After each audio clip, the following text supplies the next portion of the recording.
They're YouTubers. I'm actually taking a vacation today and I have a little bit of time, so I'm going to try to do a little garden cleanup time, do some big harvest, adjust some things that need adjusting, and get ready for the next phases of the garden. Come along and join me and see what I'm up to. In advance, I'm going to apologize for the wind. It's a little bit windy out here, so you might hear some wind noise. I'll do the best to keep it under control. Alright, so I've been working out here for a while. I got a whole bunch of tomatoes harvested. You can see some of them are split. We've been having a whole bunch of rain and I was actually out of town, so I wasn't able to fend that problem off. But really nice harvest of some heirloom tomatoes here.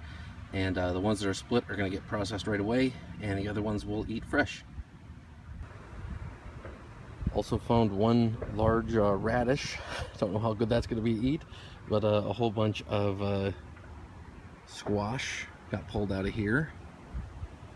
Starting to get a little bit of powdery mildew on the squash, so don't know how much longer they're going to last. I don't know if I've got it in me to try to spray. This episode is going to be about our failures as much as our successes, so hang with me. I'll show you some other problems that I'm having. But before we do problems, I'm going to show you some cucumbers. Here's a bunch of our cucumbers harvested off just now. They're looking wonderful. I did a whole bunch of different varieties this year. Really been enjoying those, and that's been a big win. On one of the first failures, unfortunately, I was running late this year, and I slapped together a trellis that I really liked the structure of, but did not put enough strength into the support for the plants. And we just had 50-mile-an-hour wind. Up until then, it was doing great, but the 50-mile-an-hour wind took it out.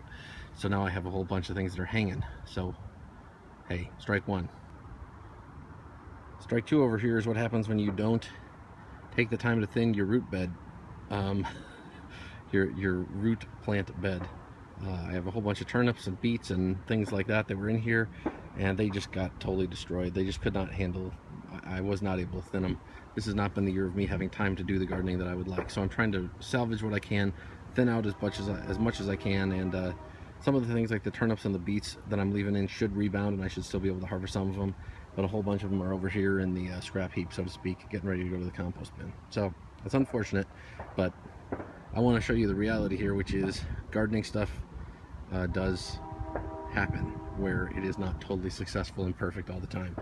As you can see by all of this lovely lamb's quarter that's growing in my bed here. So this is what's going to get on, I'm going to get on next. This is what's getting torn out. So I'm going to try to reclaim some of this from the weeds.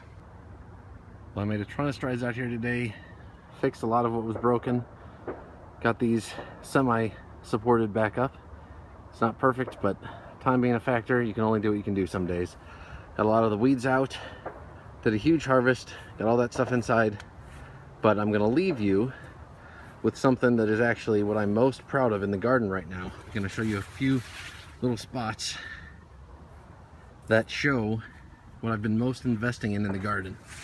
For those of you who understand soil health, you will understand why. This is actually a flowering goji berry that I'm going to show you just as we cruise by. I got a little fruit right there. Let's see, there you go. So I'm very excited about that. But I'm going to bring you over. Oh my goodness, look at all those. Ha ha! This is the first time I noticed that, literally while I'm filming. Well, I apologize for digressing, but that is awesome. So I'm very happy about that. So, what I'm going to leave you with is this. When I started my garden, I knew that what I wanted to invest in was soil health. And so I've been making sure that I've been getting really, really healthy soil. And what you see here, and what you see all over my garden right now, are mushrooms. I'm showing you these. These are some of the kind of more brilliant and attractive ones. But they are growing like gangbuster here. And they're loving what we're doing, apparently. You can see, here's some more hiding underneath the tomato plants. And that is a sign of really good, healthy soil with life in it. So all the work that I've been putting in here to try to take care of the soil, that's going to be the long-term legacy of the garden here. So things are growing wonderfully. Had a really good harvest today. This is the time of year that I'm making the call of if I'm going to try to save something or if it's time to tear it out and look for the new. But hopefully you're having a wonderful gardening season. Have an excellent day.